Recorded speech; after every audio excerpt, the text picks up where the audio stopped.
और जो चीज तुमको पैगंबर सल्लल्लाहु अलैहि वसल्लम दें वो ले लो, और जिससे मना करें उससे बाज रहो, और अल्लाह से डरते रहो, बेशक अल्लाह सख्त अजाब देने वाला है। और उन जरूरतमंद मुहाजिरों के लिए भी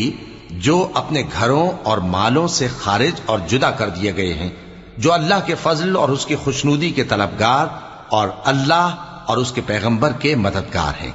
यही लोग सच्चे हैं। और उन लोगों के लिए भी जो मुहाजिरीन से पहले इस घर यानी मदीने में मुकीम हैं और ईमान में मजबूत हैं, और जो लोग हिजरत करके उनके पास आते हैं वो उनसे मोहब्बत करते हैं, और जो कुछ उनको मिला उससे अपने दिल में कुछ ख्वाहिश और खलिश नहीं पाते, और उनको अपनी जानों पर मुकद्दम रखते हैं, खा वो खुद भी फाके से हों। और जो शख्स खुद गरजी से बचा लिया गया तो ऐसे ही लोग बामुराद हैं। और उनके लिए भी जो उन मुहाजिरीन के बाद आए और दुआ करते हैं कि